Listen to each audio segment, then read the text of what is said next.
So I would just firstly like to say congratulations to Tom Finger and a very important talk that he gave. Of course, well made and politic, but I think there are nuggets in there that are quite important to understand.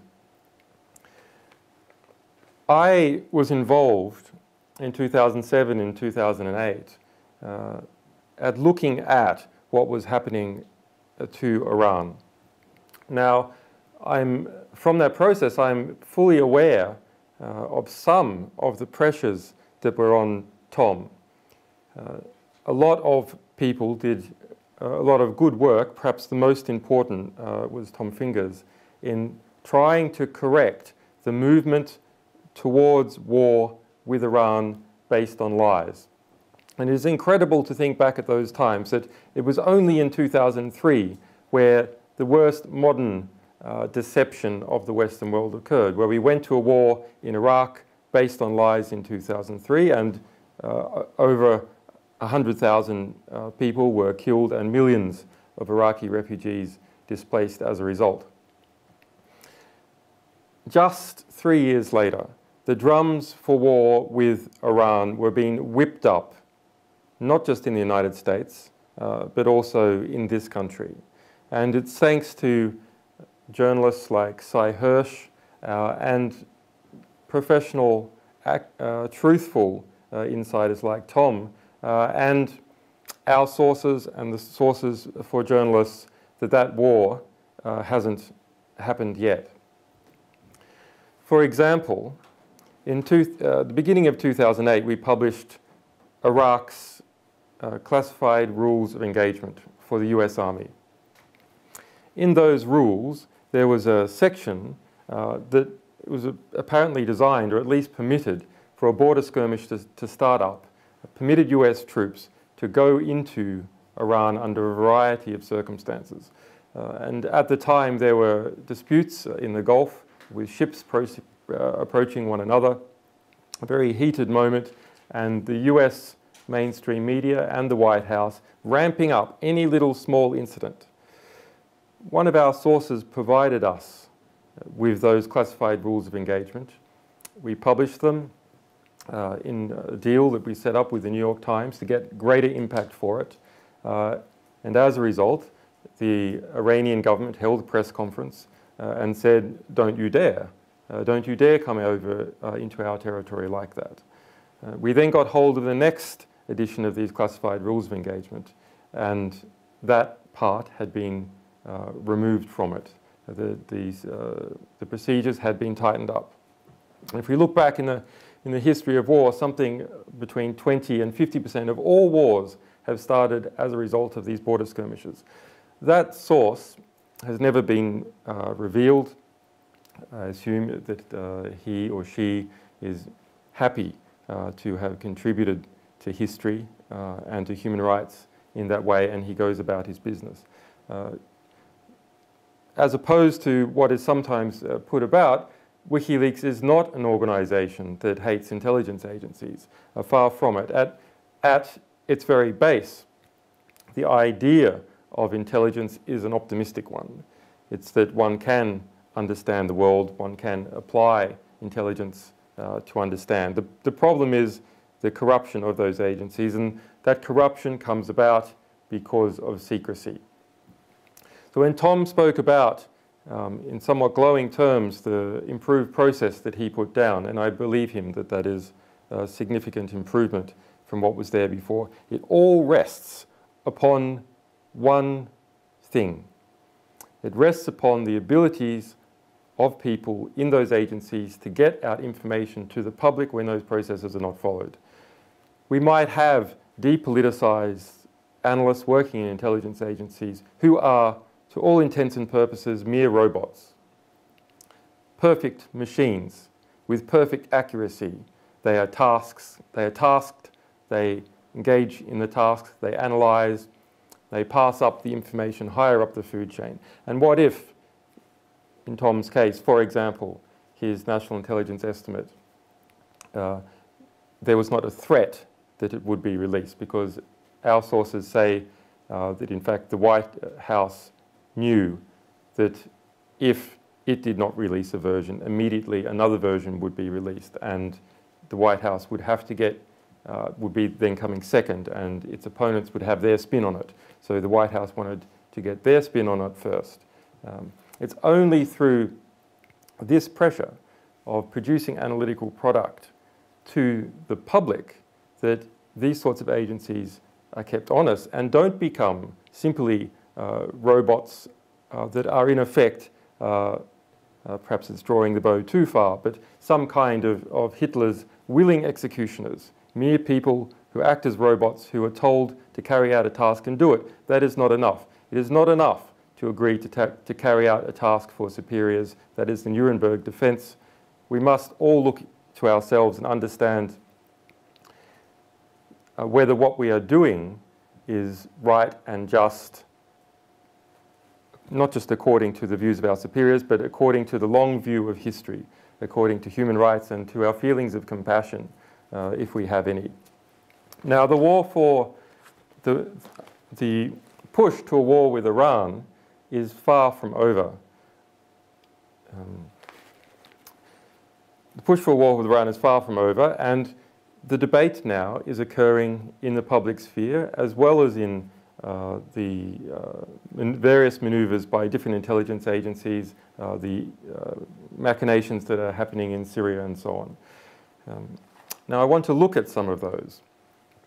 Our cables revealed, for example, that this country, the United Kingdom, engaged in a conspiracy to kill off Press TV, the Iranian state TV station, the Iranian equivalent to the BBC, from being able to broadcast into the United Kingdom.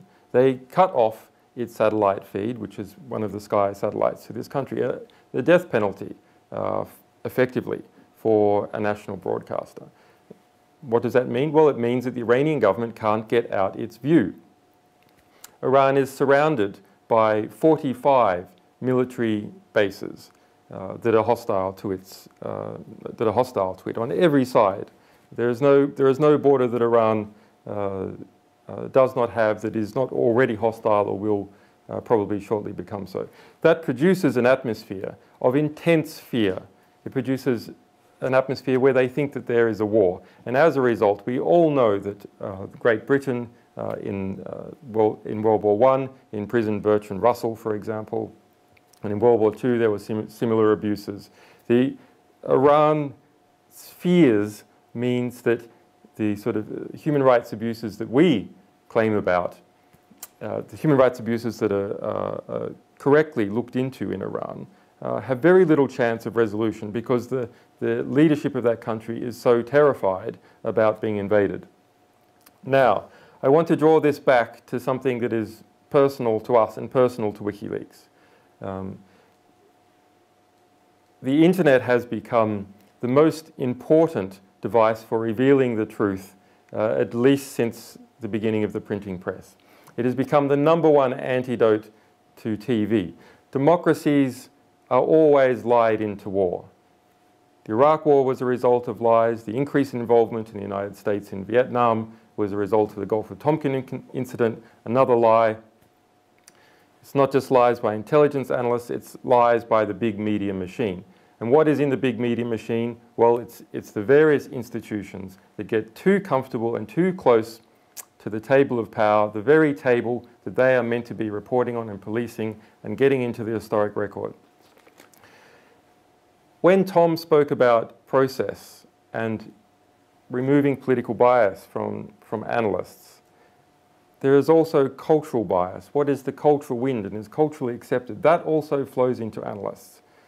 Now, producing cultural bias is something that we must watch more closely. It's not just about what facts are reported on the BBC News. Those are important. But there are mechanisms of propaganda which go under the surface. They're not direct factual claims, and those are things like Hollywood movies.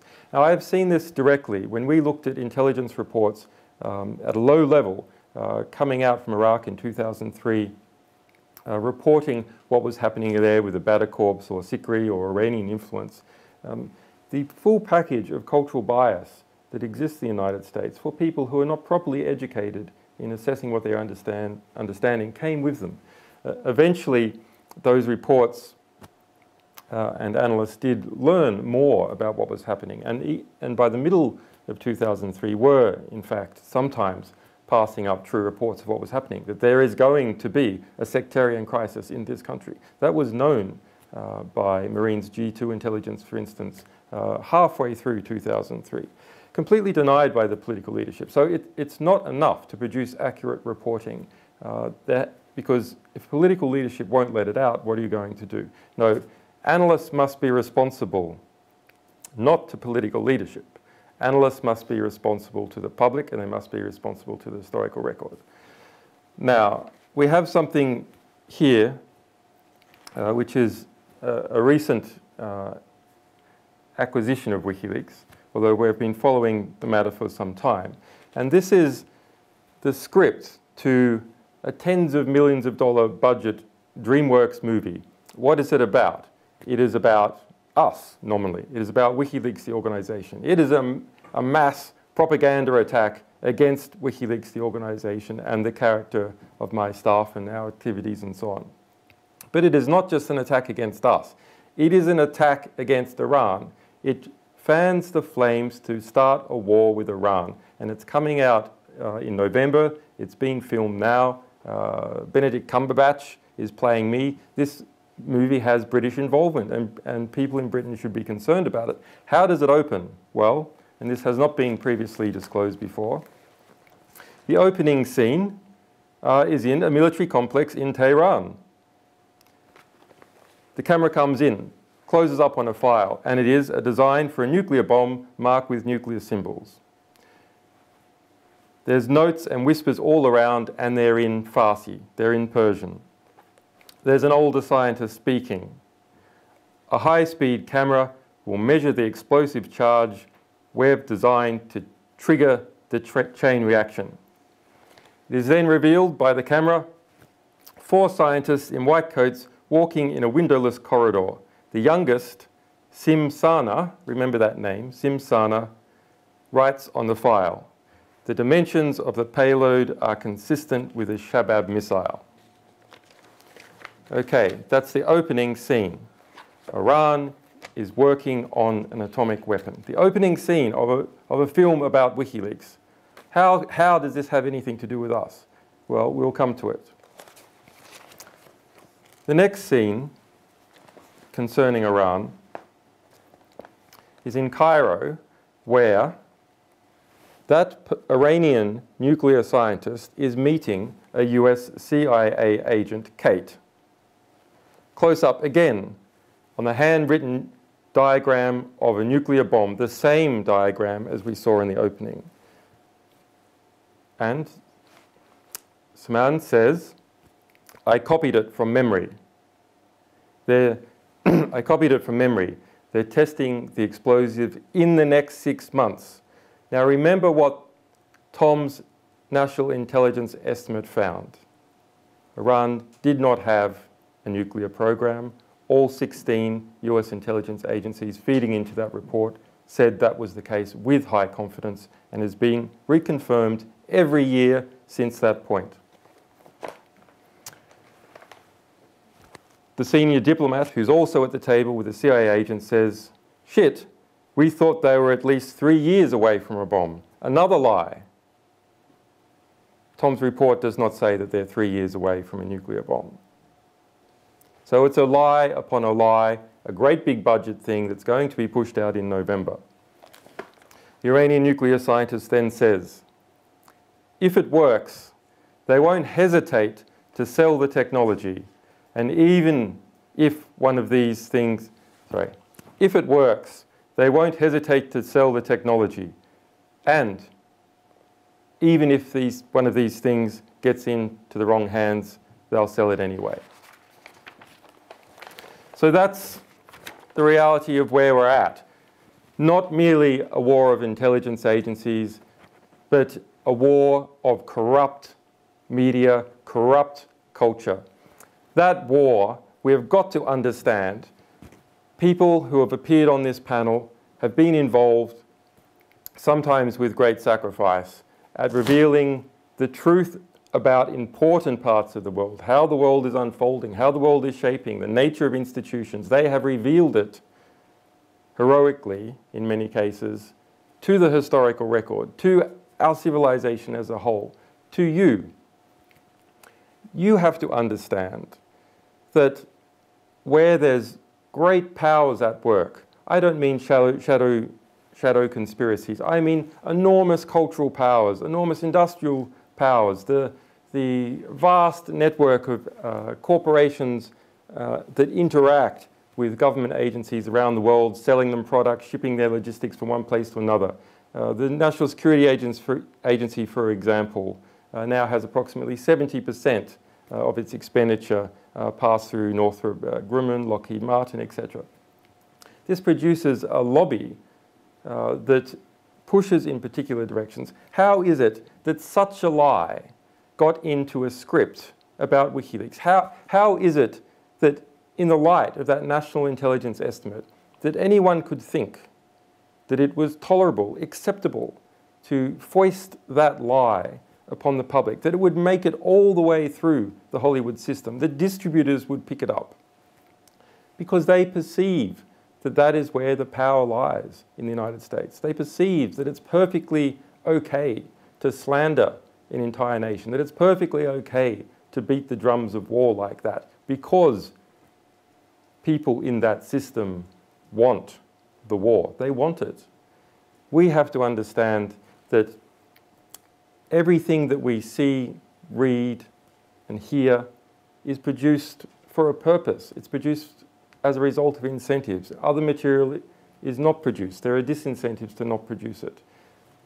We walk almost sleepwalking, almost blind every time we open the newspaper and read an article. That particular journalist wrote about that for a particular reason. They felt that their editor would accept that. They wouldn't have to argue with them. The editor felt that the proprietor would accept it. The journalist felt that the people that they deal with in their community would like it, and in fact might even pat them on the head and take them to a fancier cocktail party, or perhaps even give them a better position in Oxford. All these things influence how our society, our civilization is documented. Now, working against that trend and against that current of corrupt, powerful organizations producing a distorted perspective of the world has been the internet. For the first time in history, that has allowed one person with some truth to speak to every single person who wants to hear that truth. It is the great antidote. There is a war on for control of the internet. That war takes place on the one hand by producing incredible propaganda and hyping up threats about how the internet is dangerous. On the other hand, it involves introducing mass surveillance systems to surveil all of the internet. Different countries see the effects being brought by the internet and the political liberations being brought by the internet. And powerful groups in those countries feel fearful and they feel destabilized. And as a result, they want to find some way to control it and to know it. The knowing part of it comes from surveilling every trans-border communication that occurs between Great Britain and the United States, between almost every country in Latin America and the rest of the world, because their communications have to pass through the United States to reach Europe, pass through the United States to reach Asia, and sometimes even pass through the United States when one Latin American country talks to another, simply because the communications infrastructure has been passed that way. This is collectively the greatest transfer of wealth that has ever happened, the greatest theft of information that has ever happened from every single one of us who uses the internet into the bowels of secret agencies. Now, if those secret agencies were working on our behalf, perhaps we could accept it. If as soon as possible, that material would enter into the historical record, would enter into the record of our civilization, where we could all individually make decisions using that information to produce a better, more harmonious world, then perhaps it would be tolerable. But it is not tolerable in its current form. And so it is up to decent people, good people, still working inside of government, inside of private contractors that are engaged in these sorts of behaviours, to get it out to the public, to get it into the historical record, either by doing it anonymously, which is of course what we favour, stay in there 30 years, work with us for 30 years getting out this sort of information, or by going public and standing up and fighting to describe the truth of what they've seen. Thank you.